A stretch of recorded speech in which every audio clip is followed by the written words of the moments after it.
अस्सलाम वालेकुम। Welcome to AM Raad. दोस्तों 26 दिसंबर को चाइना ने दो 6th जनरेशन एयरक्राफ्ट्स के प्रोटोटाइप की फर्स्ट फ्लाइट कंडक्ट की है। ये कहने को जितना ज्यादा आसान है, ये इमेजिन करना उतना ही ज्यादा मुश्किल है। मतलब ये कि अमेरिका जब अपने next generation air defence fighter पर काम कर रहा है, रशिया अभी अपने 5th जनरेशन एयरक्राफ्ट के साथ ही स्ट्रगल कर रहा है, उस दौरान चाइना अपना 6th जनरेशन एयरक्राफ्ट ले आया है मार्केट में, या मैं यूं कहूंगा उसका फर्स्ट प्रोटोटाइप बना चुका है। और ये किसी एक 6th जनरेशन एयरक्राफ्ट की बात नहीं मैं कर रहा, चाइना ने दो 6th जनरेशन एयरक्राफ्ट तैयार किए हैं।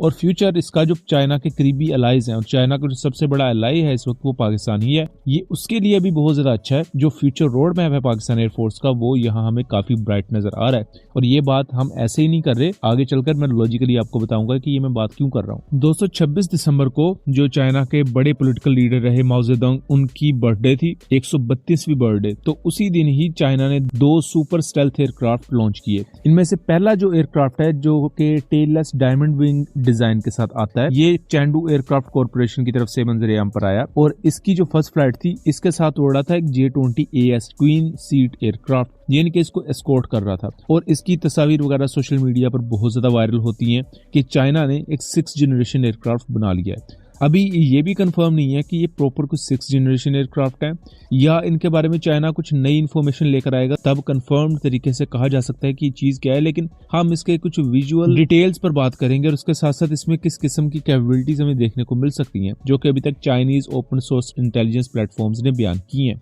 सबसे पहले तो ये क्लियर कर दूं कि ये दो 6th जनरेशन एयरक्राफ्ट हैं। पहला है चैंडू एयरक्राफ्ट कॉर्पोरेशन यानी कि CAC की तरफ से, जिसने J-20 को भी बनाया और JF-17 एयरक्राफ्ट को बनाने में भी जिसका किरदार रहा है, और अभी तक भी CAC JF-17 के प्रोजेक्ट में पार्टनर है।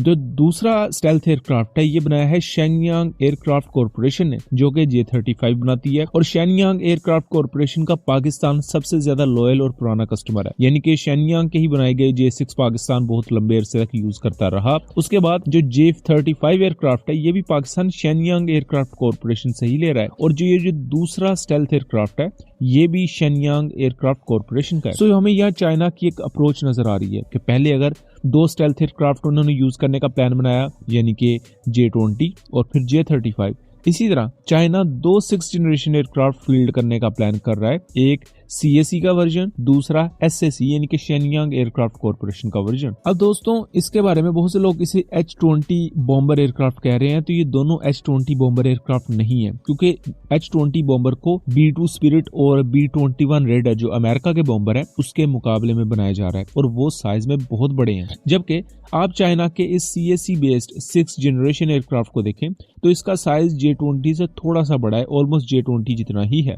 तो इसे as a pure fighter aircraft के तौर पर चाइना लॉन्च कर रहा है, या हाँ ये एक Su-34 की तरह टैक्टिकल बॉम्बर हो सकता है, जो कि वक्त आने पर एयर टू एयर बैटल भी लड़ सकेगा।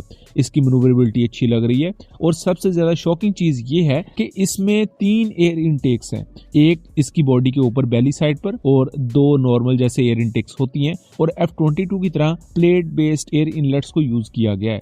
और जो ये CAC based 6th generation aircraft है, इसमें 3 इंजन को यूज किया गया है, जिसकी वजह से हमें सुपर मैन्यूवरेबिलिटी नजर आएगी, इसका पेलोड बहुत ज्यादा होगा, और इसके साथ साथ इसकी इंटरनल बे भी हमें काफी बड़ी नजर आ रही है। लेकिन इसके साथ साथ एक अहम चीज ये कि इसकी ऑपरेशनल कॉस्ट भी बहुत ज्यादा होगी, जो कि ऑब्वियसली चाइना के लिए शायद उतना बड़ा मसला कॉज ना करे, लेकिन फ्यूचर में इसकी ऑपरेशनल कॉस्ट को कम किया जाएगा, क्योंकि ज्यादा ऑपरेशनल कॉस्ट हमेशा से ही मसला रही है, इवन अमेरिका के लिए भी। लेकिन ये जो शेनयांग एयरक्राफ्ट कॉर्पोरेशन के अंडर 6th जनरेशन एयरक्राफ्ट है, ये निस्बतन CAC के मुकाबले में छोटा नजर आ रहा है। उसके साथ साथ ट्विन इंजन है, और ये भी almost diamond tailless delta wing design नजर आ रहा है। यहाँ वर्टिकल स्टेबलाइजर नहीं है, diamond based tailless delta wing design होने की वजह से इसकी मैन्यूवरेबिलिटी बहुत ज्यादा होगी, जो कि यहाँ J-20 के एटपार नजर आ भी रही है। यहाँ बहुत से इंडियन दोस्त ये भी कहेंगे कि तेजस भी टेललेस डेल्टा विंग है और ये भी टेललेस डेल्टा विंग है, तो कहीं ये तेजस की कॉपी ना हो। तो हम इसके डिजाइन फीचर्स पर आपको एक सेपरेट वीडियो बना के देंगे। लेकिन अभी तक जो हम इसके बेसिक कुछ फीचर्स को एक्सट्रैक्ट कर सके हैं, वो हम आपके साथ शेयर करते हैं।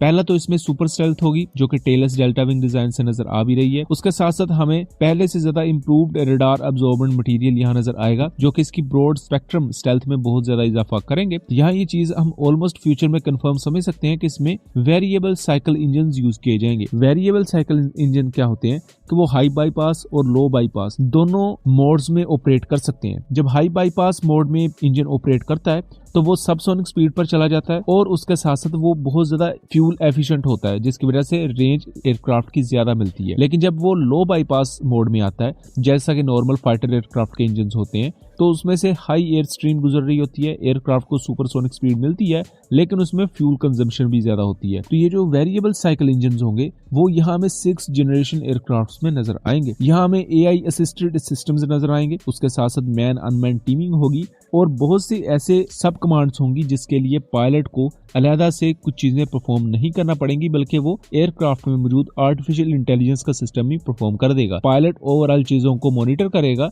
एंड उस पर बर्डन कम होगा। पाकिस्तान के लिए भी ये काफी ज्यादा खुश आइंद है क्योंकि एक तो पाकिस्तान चाइना का बहुत करीबी इत्तेहादी है। चाइना खुद भी पाकिस्तान के साथ वॉर एक्सरसाइजेस कंडक्ट करता है बिकॉज चाइना को जितना अच्छा वॉर एक्सपीरियंस पाकिस्तान से मिलता है शायद ही किसी दूसरे मुल्क से मिले।